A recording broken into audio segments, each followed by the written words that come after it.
बिस्मिल्लाहिर्रहमानिर्रहीम, अस्सलाम वालेकुम।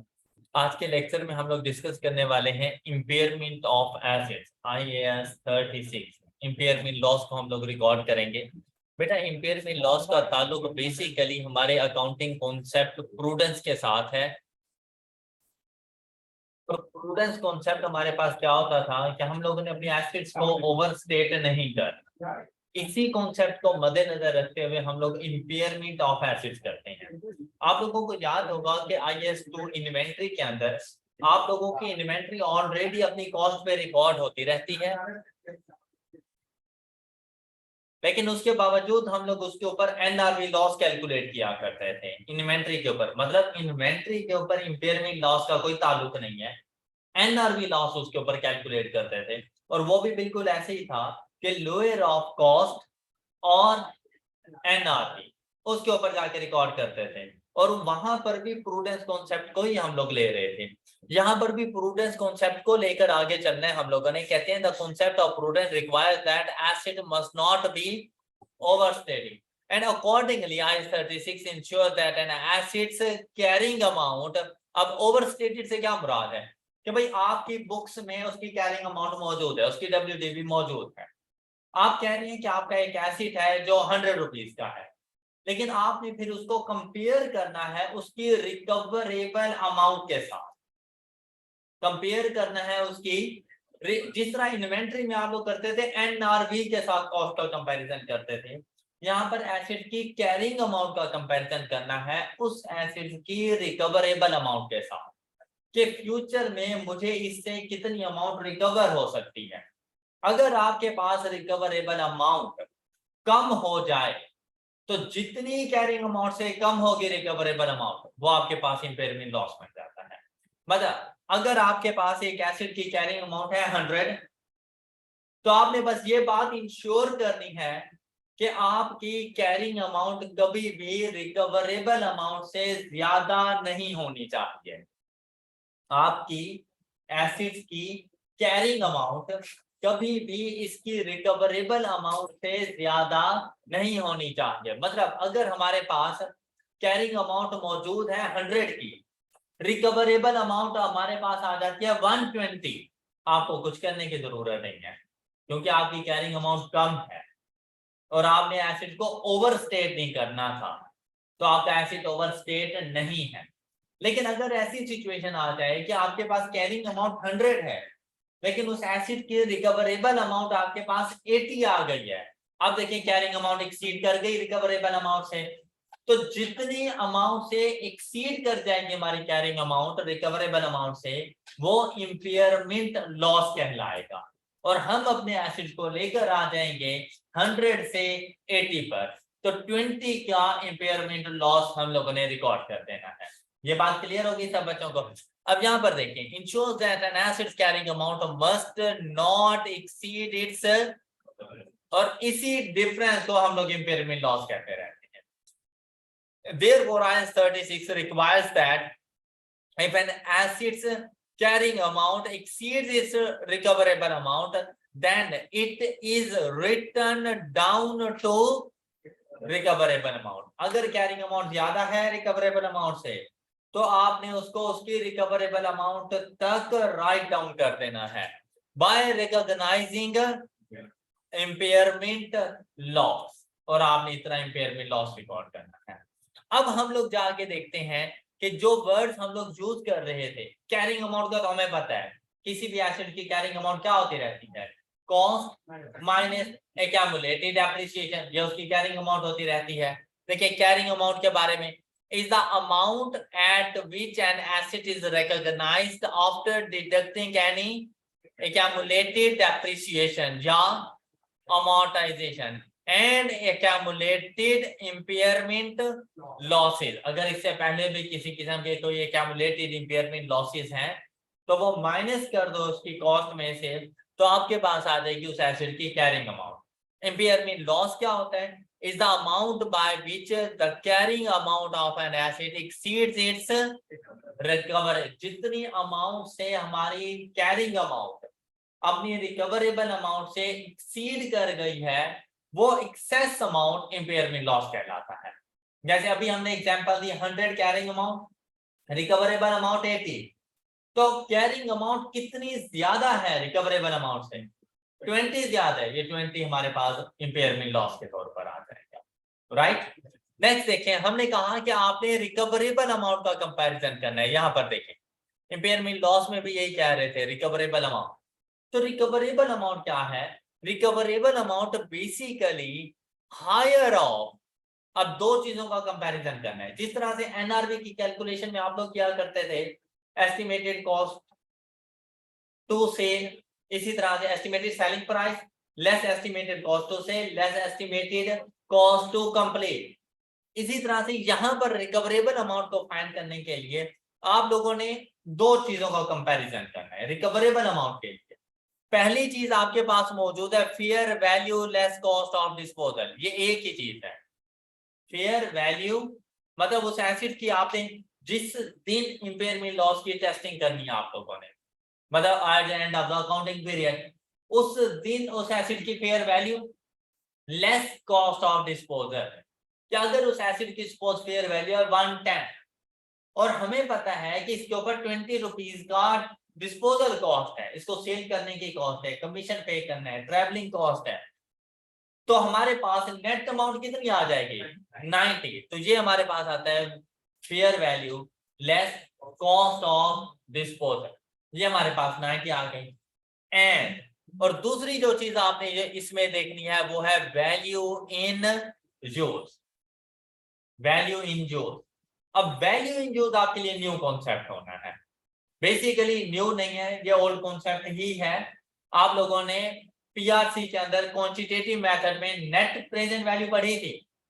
क्या होती थी नेट प्रेजेंट वैल्यू? फ्यूचर के कैश इनफ्लोज की प्रेजेंट वैल्यू, ये वैल्यू इन यूज है। क्या आपने ये देखना है कि अगर मैं इस एसिड को अपने पास यूज करूं उसकी यूजफुल लाइफ तक, तो मुझे इससे कितने बेनिफिट्स मिलने हैं, उन बेनिफिट्स की present value value in use कहलाती है। वैल्यू इन यूज और फेयर वैल्यू में डिफरेंस है। फेयर वैल्यू क्या है कि अगर आज के दिन मैं इस एसिड को सेल करूं तो मुझे कितनी अमाउंट मिलनी है, ये इसकी फेयर वैल्यू है। वैल्यू इन यूज क्या है? अगर मैं इस एसिड को इसकी यूजफुल लाइफ तक यूज करता रहूं तो मुझे इससे कितने बेनिफिट्स मिलने हैं, उन बेनिफिट्स की प्रेजेंट वैल्यू को वैल्यू इन यूज कहा जाता है।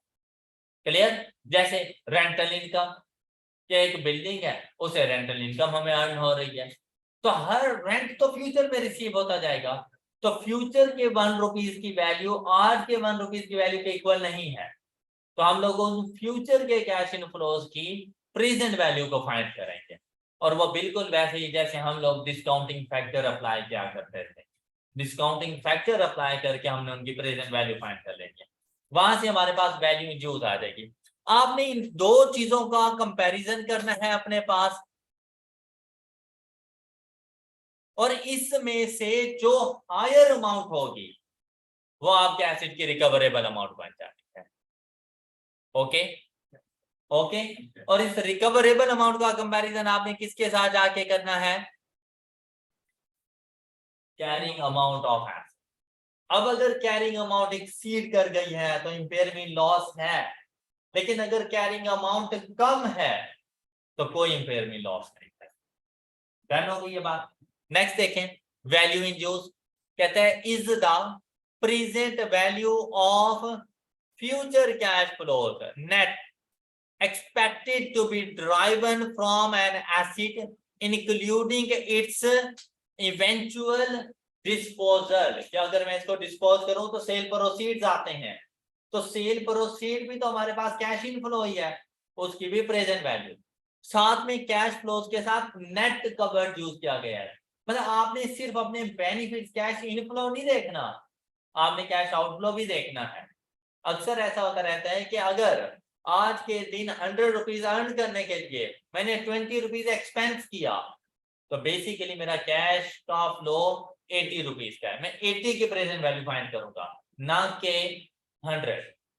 इसलिए नेट कवर यूज किया गया है कि अगर कोई कैश आउटफ्लोज हैं तो वो आप लोगों ने इसमें से डिडक्ट कर लेने। ये बात क्लियर हो गई? और फेयर वैल्यू को देखें, is the price that would be received to sell an asset in an orderly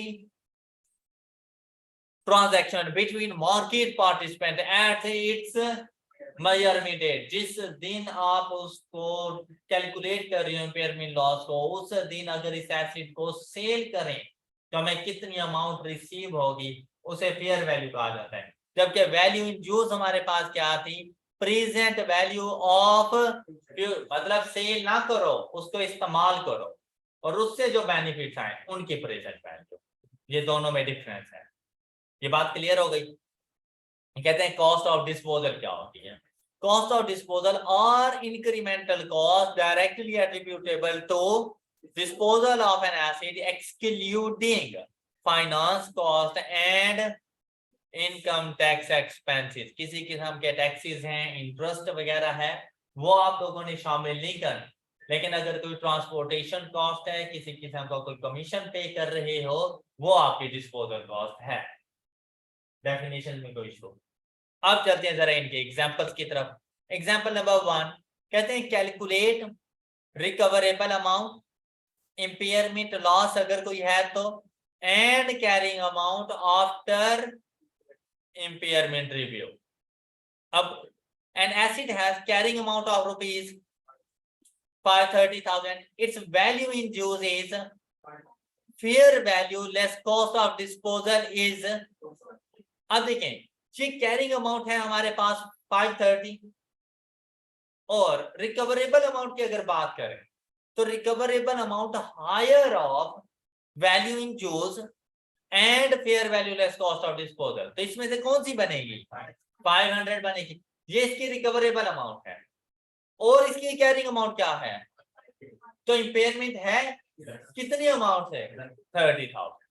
अब यही बात है हमने कि हमारे पास भाई रिकवरेबल अमाउंट 500 है, हायर ली हम लोगों ने 500 एंड 470 में से, फिर इम्पेयरमेंट लॉस 30 का है, उसके बाद आपके एसेट की कैरिंग अमाउंट क्या आ जाएगी, 500। अब 530 नहीं होगी आपके एसेट की carrying amount, after impairment review उसकी कैरिंग अमाउंट 500 आ जाएगी।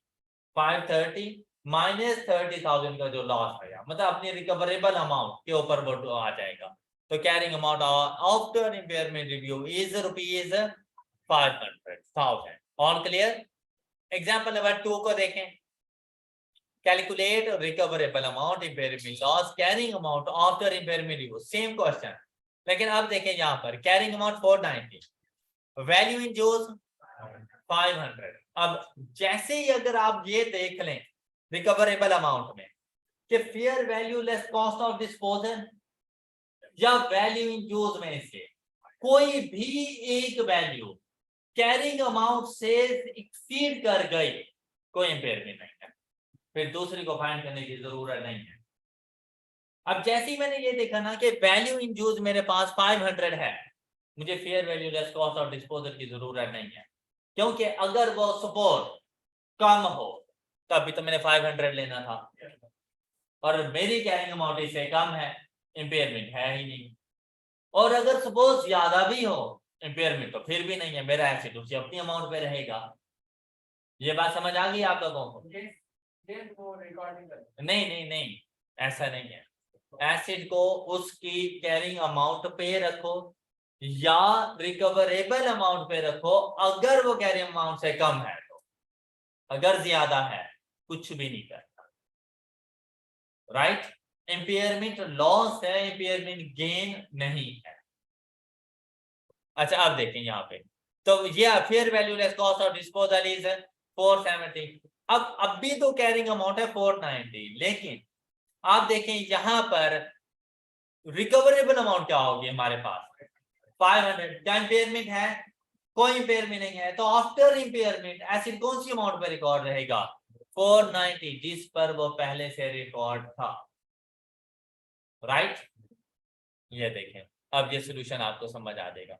Recoverable amount rupees 500,000 higher of this, impairment loss किसी किस्म का नहीं है, और कैरिंग अमाउंट 490 ही रहे।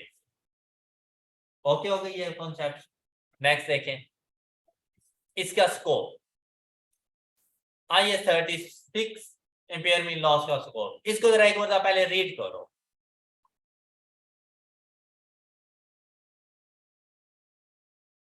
अब अगर IS 36 के स्कोप की बात करें, मतलब कहां पर ये एप्लीकेबल है और कहां पर ये एप्लीकेबल नहीं है, तो उसके हवाले से देखें, कहते हैं is not applicable to various assets because, अब कौन कौन से एसिड के ऊपर ये एप्लीकेबल नहीं है और उसके साथ में रीजन बता रहा है। जैसे कि इन्वेंट्री, इन्वेंट्री भी तो हमारा एसिड ही है ना, उसको भी ओवरस्टेट नहीं होना चाहिए, लेकिन उसके ऊपर ये एप्लीकेबल नहीं है, राइट, उसके ऊपर एनआरवी लॉस कैलकुलेट करते रहे। इसी तरह से इन्वेस्टमेंट प्रॉपर्टी, लेकिन इन्वेस्टमेंट प्रॉपर्टी के लिए आपके पास दो मॉडल थे, एक था आपके पास फेयर वैल्यू मॉडल और दूसरा ऐसी इन्वेस्टमेंट प्रॉपर्टी जो फेयर वैल्यू मॉडल के ऊपर है, ऐसी इन्वेस्टमेंट प्रॉपर्टी जो फेयर वैल्यू मॉडल के ऊपर है, आपने उसके ऊपर कभी भी इम्पेयरमेंट लॉस कैलकुलेट नहीं करना। अब देखिए यहाँ पे वो क्या कहते हैं, कहते हैं because IFRS applicable to those assets have mechanism to ensure that the relevant assets is not overstated, जैसे कि inventories are measured at lower of cost and, तो वो तो ऑलरेडी प्रूडेंस के कॉन्सेप्ट को फॉलो कर रहे हैं कि वो पहले ही ओवरस्टेटेड नहीं है। फिर investment property measured at its fair value, तो भाई हम लोगों ने यही नहीं कहा था कि रिकवरेबल अमाउंट में फेयर वैल्यू, हम लोग जाके देखेंगे तो अगर वो ऑलरेडी अपनी फेयर वैल्यू के ऊपर रखी हुई है तो ओवरस्टेटेड तब भी नहीं है, आपने इसको नहीं देखना। तो किसके ऊपर अप्लाई करना है, IS 16 के ऊपर अप्लाई हो जाना है इसमें। और IS 16 चाहे कॉस्ट मॉडल है चाहे रिवैल्यूएशन मॉडल है, शाबाश, तो कदे फेयर वैल्यू मॉडल नहीं बोला, और इन्वेस्टमेंट प्रॉपर्टी के ऊपर अप्लाई हो जाएगा अगर वो कॉस्ट मॉडल के ऊपर है। तो देखिए कहते हैं IS 36 is applicable to certain asset including but not limited to, क्या, property plant and equipment, investment property measured using and intangible asset, हमारे सिलेबस का पार्ट नहीं है, IS 30 है, उसके ऊपर भी इम्पेयरमेंट लॉस को आप कैलकुलेट करें। तो ये बातें आपको वैसे ही याद होनी चाहिए कि इम्पेयरमेंट लॉस किसके ऊपर कैलकुलेट होना है और कौन से ऐसे एसेट्स हैं जिनके ऊपर इम्पेयरमेंट लॉस को कैलकुलेट नहीं करता। कोई इशू यहाँ तक। अच्छा, बाद वाली बात में इसकी ज्यादा इंपॉर्टेंट है, IS 36 is also applied to assets that are carried at revalued amount and it provides following guidance in this regard. कौन से assets carried at revalue, IS 36 की बात कर रहे हैं कि भाई अगर कॉस्ट के ऊपर है फिर तो हर हाल में उसने इम्पेयरमेंट पे जाना है, लेकिन कहते हैं कि अगर वो अपनी इम्पेयरमेंट लॉस की कैलकुलेशन करवाएगा चाहे वो रिवैल्यूड अमाउंट के ऊपर ही क्यों नहीं है, तो रिवैल्यूड अमाउंट क्या फेयर मार्केट वैल्यू नहीं होती हमारे पास, आपको याद होगा फेयर मार्केट वैल्यू के ऊपर ही हम लोग अपने एसेट को आके रीवैल्यू करते हैं, लेकिन उसके बावजूद हम उसके ऊपर इम्पेयरमेंट लॉस कैलकुलेट करेंगे और वो डिपेंड कर रहा होता है डिस्पोजल की कॉस्ट के ऊपर कि उस एसेट की डिस्पोजल कॉस्ट क्या है। रिकवरेबल अमाउंट की डेफिनेशन में पहला पॉइंट क्या था, fair value less cost of disposal. अब इस चीज ने डिपेंड करना है कि इम्पेयरमेंट है या नहीं है, इस चीज ने डिपेंड करना है कॉस्ट ऑफ डिस्पोजल के ऊपर कि क्या कोई कॉस्ट ऑफ डिस्पोजल ऐसी है जिसको हम निगलेक्ट कर सकते हैं, मतलब माइनर सी कॉस्ट है, कोई खास फर्क नहीं पड़ रहा है एसेट के ऊपर, या ऐसी है कि कॉस्ट ऑफ डिस्पोजल अच्छी खासी है, हमने इस चीज को सबसे पहले जाके नोट कर। अब जरा इस पैसेज को रीड करो इन दोनों को, if the disposal cost are negligible and if the disposal cost are not negligible, इसको जरा पढ़ो। अब अगर इसकी जरा एक्सप्लेनेशन की तरफ चलें, बेटा हमारे इधर बात हम लोग कर रहे हैं IS-16 के एसिड जो के रीवैल्यूएशन मॉडल के ऊपर चल रहे होते हैं। हम लोगों ने उनको रीवैल्यू कर दिया उनकी फेयर वैल्यू के मुताबिक, और उनकी फेयर वैल्यू हमारे पास क्या आ रही है, सपोज के 100 उसकी फेयर वैल्यू आ गई। अब मेरे पास भी वो 100 पे ही मौजूद है, मेरी अपनी बुक्स में भी अपनी फेयर वैल्यू के ऊपर मौजूद है। अब क्या करना है हम लोगों ने, भाई मार्केट में फेयर वैल्यू भी वही है। अब हमने कंपैरिजन करना है कॉस्ट ऑफ डिस्पोजल का। सपोज कॉस्ट ऑफ डिस्पोजल है ही नहीं, 0 है या बिल्कुल माइनस अमाउंट है, क्या रिकवरेबल अमाउंट और कैरिंग अमाउंट में कोई फर्क आएगा? रिकवरेबल अमाउंट फेयर वैल्यू यही 100 माइनस 0 100, और मैंने भी ऑलरेडी उसको 100 पे लिखा हुआ है, क्या कोई डिफरेंस है? चलो मैं सपोज क्या देता हूं कि 5 रुपए के डिस्पोजल कॉस्ट है, माइनस की अमाउंट है, तो फिर उसकी रिकवरेबल अमाउंट 95 हो जाएगी। स्टैंडर्ड ने कहा था कि भाई अगर किसी किस्म का कोई सब्सटेंशियल चेंज हो तो उसको आके अकाउंट फॉर किया करो। ये आप लोगों ने पढ़ा था चेंज इन अकाउंटिंग एस्टीमेट, कि भाई अगर एस्टीमेटेड यूजफुल लाइफ कोई अच्छा खासा चेंज आता है या रेसिडुअल वैल्यू में कोई आपके पास सब्सटेंशियल चेंज आता है तो चेंज इन अकाउंटिंग एस्टीमेट करो। लेकिन अगर आपने उसकी रेसिडुअल वैल्यू को सपोज किया हुआ था 5000, अब है 5100, तो उसने कहा था यार इसको ना रिकॉर्ड करो, ये चेंज इन अकाउंटिंग एस्टीमेट में ना लेकर आओ। क्या आपको ये बात याद है? तो यहाँ पर भी बिल्कुल ऐसे ही है कि अगर कोई कॉस्ट है ना ऐसी जिसको निगलेक्ट किया जा सकता है, तो आप अपना ऐसी 95 पे लाकर उसको 5 की इम्पेयरमेंट लॉस ना दो, आप 100 पे रहने दो, इम्पेयरमेंट की जरूरत नहीं।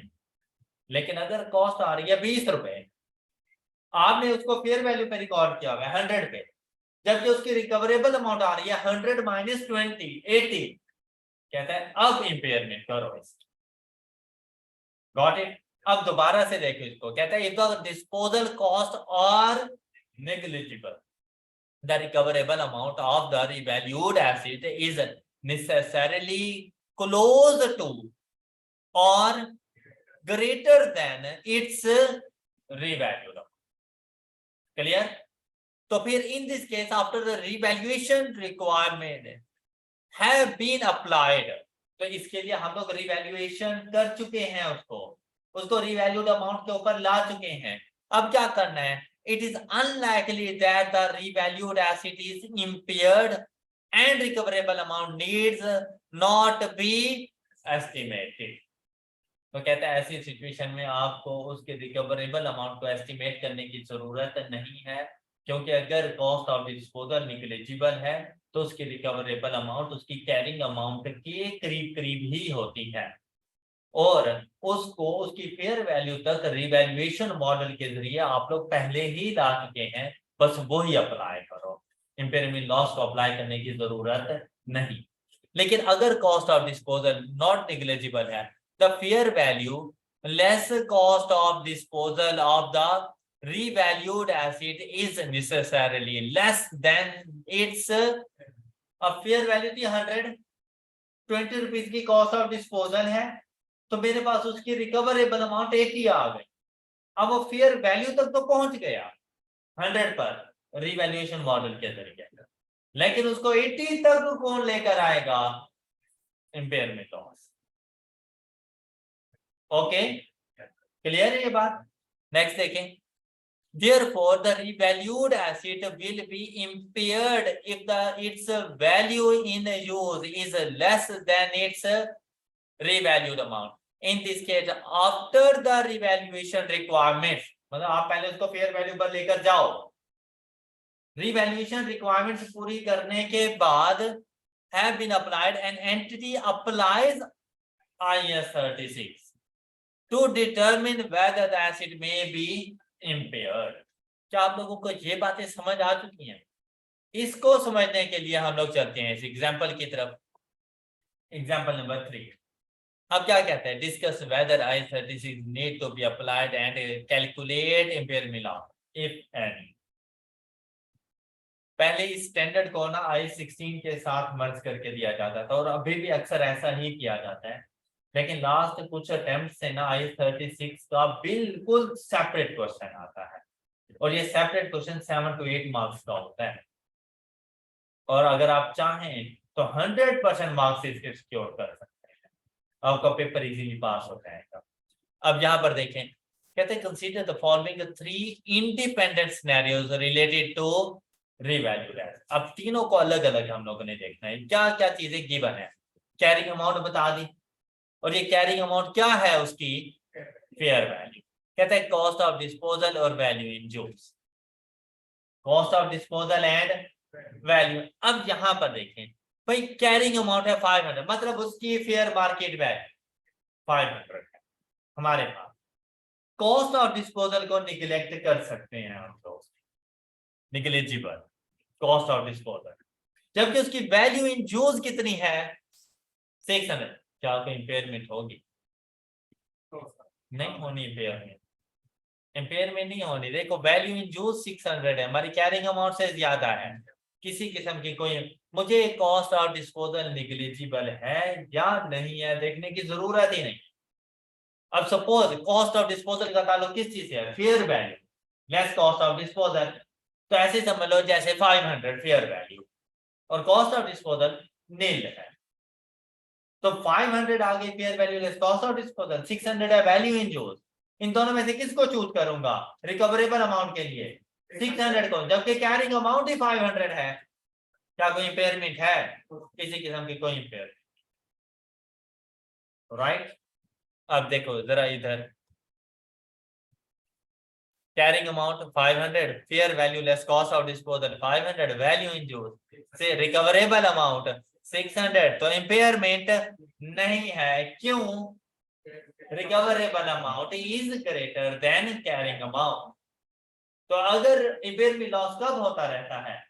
when carrying amount is greater than recoverable amount, right? अच्छा दूसरा सिनेरियो देखो, 500 नेग्लेजिबल, लेकिन वैल्यू इन यूज 480 है। अब ये बात सुनो भाई, मेरे पास जो कैरिंग अमाउंट है ना वो है 500, और यही उस एसेट की फेयर वैल्यू है, और मेरे पास कॉस्ट ऑफ डिस्पोजल नील है, तो fair value less cost of disposal कितनी हो जाएगी? और उसकी वैल्यू इन यूज 480 और 500 में से किसको सिलेक्ट करूं? Which ever is greater. तो रिकवरेबल अमाउंट क्या है? 500 ही रिकवरेबल अमाउंट है, 500 ही कैरिंग अमाउंट है, क्या इक्वल नहीं है? तो कोई इंपेयरमेंट लॉस नहीं आना। बात क्लियर? नेक्स्ट देखें, 500 कॉस्ट ऑफ डिस्पोजल नेग्लेजिबल, लेकिन वैल्यू इन जूल्स अभी भी सेम सिनेरियो जैसे पॉइंट बी में था, बिल्कुल वैसे। कैरिंग अमाउंट 500 है, fair value less cost of disposal 500 है, वैल्यू इन यूज 100 है, तो 100 और 500 में से मैंने विच एवर इज ग्रेटर, 500 को रिकवरेबल अमाउंट समझते हैं, कैरिंग अमाउंट भी 500, रिकवरेबल अमाउंट भी 500, कोई इंपेयरमेंट लॉस नहीं। ओके, आई होप कि एग्जांपल नंबर 3 आप लोगों को समझ आ चुकी होगी। ऐसा ही है, एग्जांपल नंबर 4 सॉल्व करके दो।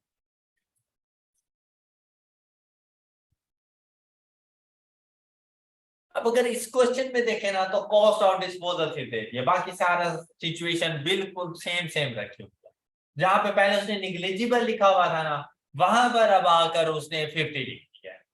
अब अगर यहां पर जरा गौर करें तो भाई कैरिंग अमाउंट है हमारे पास 500, आप लोगों ने ना 3 चीजें कैलकुलेट करनी है। Carrying amount of an acid, carrying amount of an acid आपको क्या मिलेगी यहाँ पर 500, फिर आपने fair value less cost of disposal, ये इसमें से लेस कर दो, तो आपको वैल्यू क्या मिल जाएगी यहाँ पर? ये क्या है? Fair value less cost of disposal, और यहां से वैल्यू इन यूज आपको मिल गई। ये 3 चीजें आपने कैलकुलेट करनी है, और इन दोनों में से जो हायर अमाउंट हो आपने उसको सिलेक्ट कर लेना है, 450 एंड 600। कौन हायर है? फिर इसका कंपैरिजन करना है कैरिंग अमाउंट के साथ, और जो स्मॉलर हो उसको सिलेक्ट करना, क्योंकि एसिड को ओवरस्टेट नहीं करना। तो इसमें से 600 और 500 में से स्मॉलर कौन है, तो वो अपनी कैरिंग अमाउंट पे ही रहेगा, किसी किस्म की कोई इंपेयरमेंट नहीं। All clear? अच्छा, फिर यहाँ पे देखें नेक्स्ट में सेम सिचुएशन 500 450, लेकिन यहां पर क्या है, तो मैं किसको सिलेक्ट करूं, 480 को, मेरे पास कैरिंग अमाउंट कितनी है। अब अगर आप लोग देखें तो रिकवरेबल अमाउंट कम है कैरिंग अमाउंट से, कैरिंग अमाउंट एक्सीड कर गई है, कितनी अमाउंट से एक्सीड कर गई है, तो आपने ये 20 की अब इंपेयरमेंट लॉस रिकॉर्ड करना है। ओके हो गया। सेम केस विद सी 450 इसकी fair value less cost of disposal, लेकिन वैल्यू इन यूज 100 है, किसको सिलेक्ट करेंगे 450 को, तो ऐसे 450 पर आएगा। हमारे पास कितने पे मौजूद है, अब इस रिवैल्यूड एसिड के ऊपर आप लोगों ने 50,000 का इंपेयरमेंट लॉस जाके रिकॉर्ड करना है। ये बात क्लियर हो गई।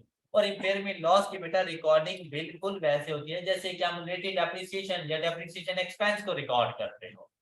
इसका ये मतलब नहीं है कि एसिड के अकाउंट में जाकर एसिड को क्रेडिट कर दोगे आप 50,000 से, इसका ये मतलब नहीं है।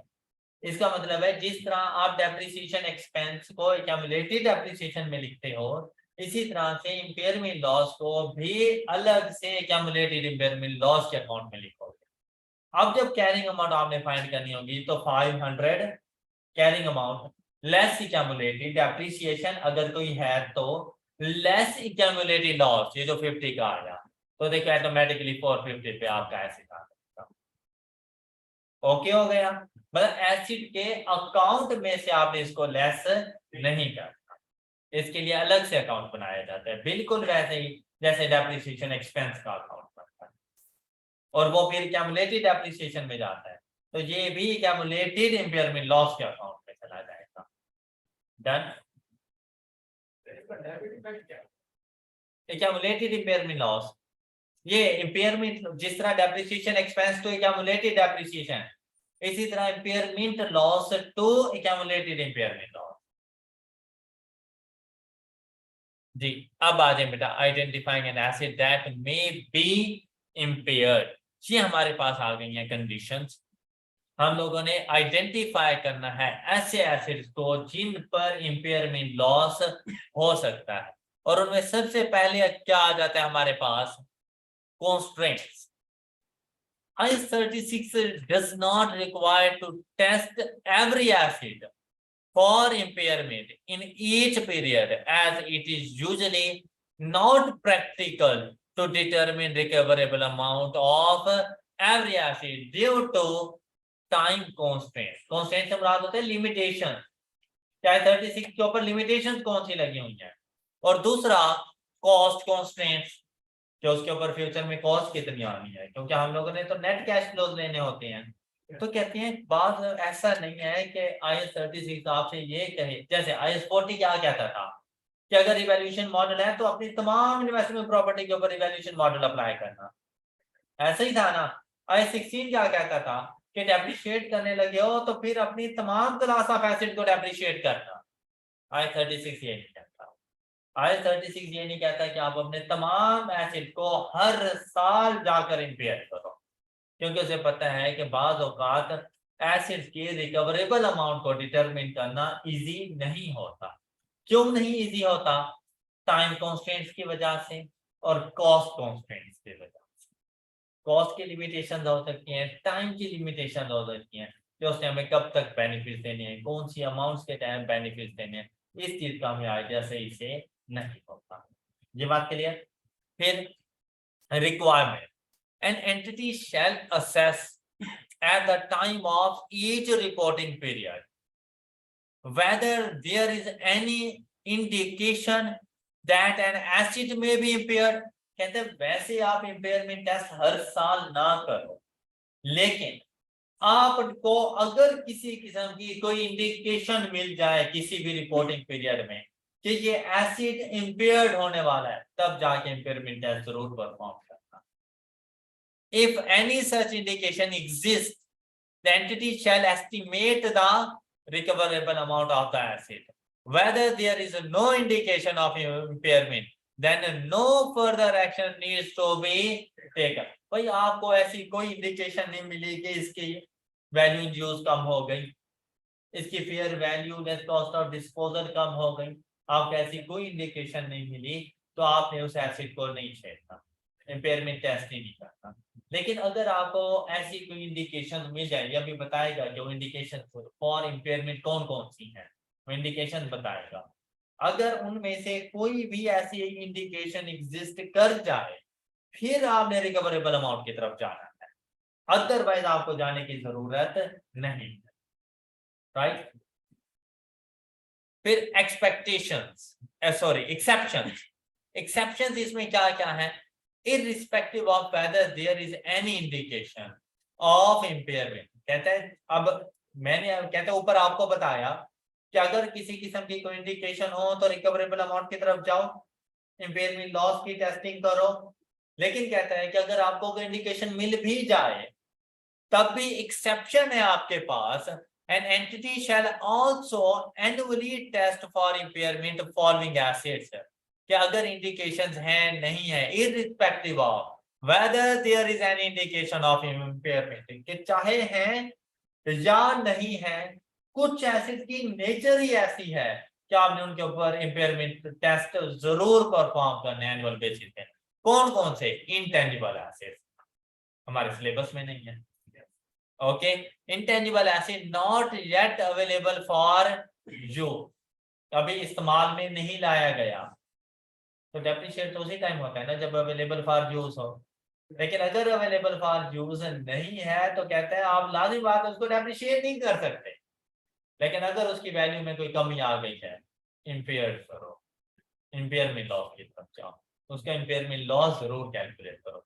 जैसा कि ये इंटेंजिबल एसिड्स की उसने बात कर दी। फिर कहते हैं intangible acids having indefinite life, अब अगर इनडेफिनेट लाइफ होगी तब भी डेप्रिशिएट तो नहीं होगा, लेकिन इंपेयरमेंट कर सकते हो उसकी, आप उसकी इंपेयरमेंट की तरफ जाओ। और इसी तरह से नेक्स्ट है हमारे पास गुडविल, ब्रांड नेम वगैरह, ये जो किसी भी जैसे डिवॉर्सन मेडिसिन की फील्ड में सर्वेट, केएफसी, मैकडोनल्ड्स या तो पंजाब कॉलेज वगैरह, ये सारे ये ब्रांड नेम्स, इनकी ये गुडविल बनी हुई होती है, उसको भी आप लोगों ने इंपेयर करना है, उसको डेप्रिशिएट नहीं करना। Clear? In assessing whether there is any indication that an acid may be impaired, an entity shall consider as a minimum the following indicator। अब बेटा ये अब इंडिकेशन आ गए, कुछ एक्सटर्नल सोर्सेज हैं, एक्सटर्नल इंडिकेटर्स हैं, और कुछ इंटरनल इंडिकेटर, जिन्होंने आपको बताना है कि आपके एसिड्स को इंपेयरमेंट टेस्ट की जरूरत है, क्या आप इसके ऊपर इंपेयरमेंट टेस्ट परफॉर्म करें। अब उनमें सबसे पहले हमारे पास क्या आ जाता है, एक्सटर्नल सोर्सेज को देखते हैं। The acid's value has declined during the period significantly more than would be expected as a result of the passage of time or normal।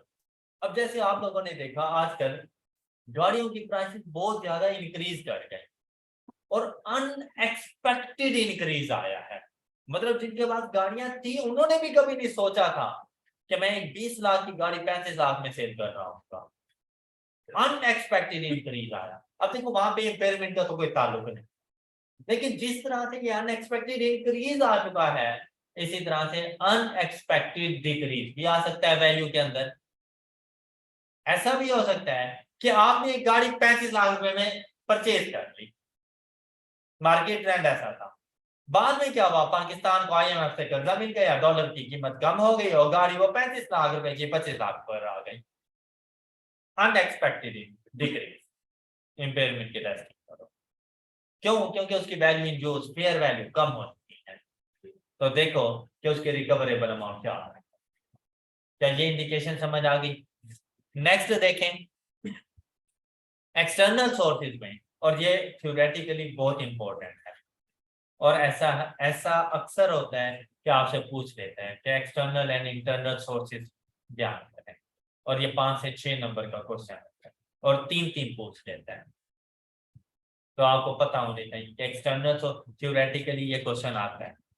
अब देखें, significant changes in technology, market, economic factors or laws and regulations that have an adverse effect on the, यहां पर देखिए impairment के लिए आपने कोई positive thinking नहीं रखनी। मतलब टेक्नोलॉजी में इतना कोई इंक्रीज आ गया है कि आपके एसिड की वैल्यू ही नहीं है। अब देखो, मैनुअल गाड़ियां यूज होती थी, ऑटोमेटिक आ गई, तो क्या मैनुअल की वो इंपॉर्टेंस रही है? नहीं, अब हर कोई ऑटोमेटिक के ऊपर जाता है। ये टेक्नोलॉजी में थी, इकोनॉमी की कंडीशन में इसी तरह से कोई चेंज आ जाए, कोई लॉज रूल्स रेगुलेशन ऐसे बन जाए कंट्री की तरफ से कि आपके ऊपर उसके एडवर्स इंपैक्ट पड़े, जैसा कि टैक्स बहुत ज्यादा लगा दिया गया, ओके, तो आपके कैश इनफ्लोज आउटफ्लोज मुतासिर होते हैं चीज से, आपकी सेल्स की वैल्यूज इन चीजों से मुतासिर हो रही होती है। तो ऐसी सिचुएशन में जब भी ऐसी कोई कंडीशन आए, आप इम्पेयरमेंट टेस्टिंग करें। और ये देखें, क्या आपको अंदर से कोई खबर मिली, आपके अपने ऑर्गेनाइजेशन ने बताया, ये बाहर से, तो इसलिए एक्सटर्नल फैक्टर्स में हमारे पास आएगा। An increase in market interest rates और rate of return on investment affecting the value in use of the, आप लोगों को याद होगा कि नेट प्रेजेंट वैल्यू कैलकुलेट करते हुए रेट ऑफ इंटरेस्ट और प्रेजेंट वैल्यू का इनवर्स रिलेशनशिप होता है। तो अगर रेट ऑफ इंटरेस्ट इंक्रीज हो जाएगा तो प्रेजेंट वैल्यू डिक्रीज नहीं हो जाएगी, वैल्यू इन यूज कम हो जानी है। Got it?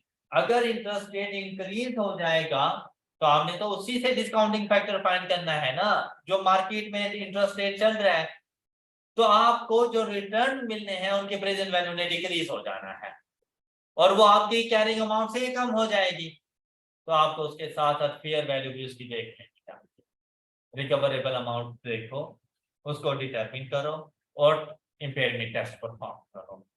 राइट, ये कॉन्सेप्ट समझ आ गया रेट ऑफ इंटरेस्ट वाला। नेक्स्ट है entity's net assets have a higher carrying value than its market capitalization, indicating that assets might be overvalued. Market capitalization is a total market value of equity of the entity and is usually computed as market value per share multiplied by number of shares. क्या कह रहे हैं? Balance sheet बनाते हो, balance sheet में आप लोग कहते रहते हो, जो आपके पास अकाउंटिंग इक्वेशन है कि asset is equal to capital plus liabilities. उसने कहा नेट एसेट्स, तो नेट एसेट्स क्या होंगे? Assets minus liabilities. Net asset is equal to equity होने चाहिए, इज इक्वल टू इक्विटी होने चाहिए, और होता भी ऐसा ही है। आपको याद है कि statement of changes in equity के अंदर जो हम लोग इक्विटी का पार्ट बनाते हैं, हम अपने शेयर्स को उसकी फेस वैल्यू के ऊपर जाके रिकॉर्ड करते हैं, शेयर कैपिटल।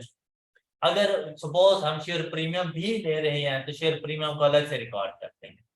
अब क्या है, हमारे पास एक 10 रुपए का शेयर है, मैंने उसको 10 रुपए का ही सेल किया था, मैंने तो शेयर कैपिटल 10 के हिसाब से रखना है, लेकिन उसकी मार्केट में वैल्यू है 25 रुपए। मार्केट में उसकी वर्थ क्या है? 25 रुपए। ये है वो जो उसने आपको बात बताई थी, carrying value of its market capitalization. ये मार्केट कैपिटलाइजेशन है, आपके पास वो 25 रुपए का है। क्या कहते हैं? If entity's net assets have a higher carrying value than its market capitalization. अब क्या बात हुई कि आपने कहा मैं यहाँ पे ना सिर्फ 10 रुपए को ही ले रहा हूँ, ये चलिए 100 रुपए का एक शेयर कर देते हैं। हम लोगों ने क्या कहा, मेरे पास 150 रुपए के एसेट्स हैं, 50 रुपीज की मेरी लायबिलिटीज हैं और मेरे पास 100 रुपीज की इक्विटी है। क्या मेरी बैलेंस शीट ठीक है? ठीक है यार, ठीक है, ये बैलेंस शीट मेरी। और अब क्या हुआ बाद में कि मेरे मार्केट का शेयर प्राइस वो गिर गई है, और वो एक शेयर अब 80 रुपए का हो गया है, जिसको मैंने 100 रुपए पे रिकॉर्ड किया हुआ है वो मार्केट में कितने का है। जबकि नेट एसिड्स की वैल्यू देखो, कहता है if entity's net assets higher carrying value than assets might be, तो आपने अपने एसिड्स को ओवर वैल्यू किया हुआ है। Got it. और ओवर वैल्यू तो हम लोगों ने नहीं करना था, इसी के लिए तो इंपेयरमेंट की जाती है प्रूडेंस कॉन्सेप्ट के मुताबिक। कहता है मार्केट कैपिटलाइजेशन क्या है, is a total market value of equity of entity, कि मार्केट में इसकी इक्विटी की क्या इंपॉर्टेंस है। हमने ये भाई, मैं चाहे अपने शेयर को 100 रुपए का रिकॉर्ड करूं चाहे 1000 का करूं, उन्हें कोई फर्क पड़ता है। मार्केट में तो कहा जाएगा ना कि भाई ये चीज कितने की आप, भाई मैं आपसे कहूँ यार मेरा मोबाइल 50,000 रुपए का है, लेकिन आप क्या 50,000 रुपए में मुझसे ले लेंगे, 45 में ले लेंगे? नहीं, आप कहेंगे सर मार्केट में जाके देखेंगे, मार्केट में 20,000 रुपए का है, भाई 20,000 रुपए की चीज है मेरे पास। मैं आपसे कहूँ यार नहीं कसम से मैंने 2 साल पहले इसको 50,000 रुपए का लिया था, आप कहेंगे कोई बात नहीं है, हमने तो आज देखना है इसकी मार्केट वैल्यू क्या है। तो आपने मार्केट वैल्यू को देखना है, नंबर ऑफ शेयर्स की। और ये मार्केट कैपिटलाइजेशन कैसे आनी है कि आपने मार्केट वैल्यू पर शेयर को मल्टीप्लाई कर देना है नंबर ऑफ शेयर्स के साथ। Got it. और अगर नेट एसिड एक्सीड कर जाएं तो आप लोगों ने इंपेयरमेंट टेस्टिंग कर लेनी है और अपने एसिड्स को डी वैल्यू कर देना। राइट, कोई इशू यहां तक? गुड, शाबाश। अब चलते हैं इंटरनल सोर्सेज की तरफ। इंटरनल सोर्सेज में हमारे पास मौजूद है evidence is available of obsolescence और physical damage of an acid.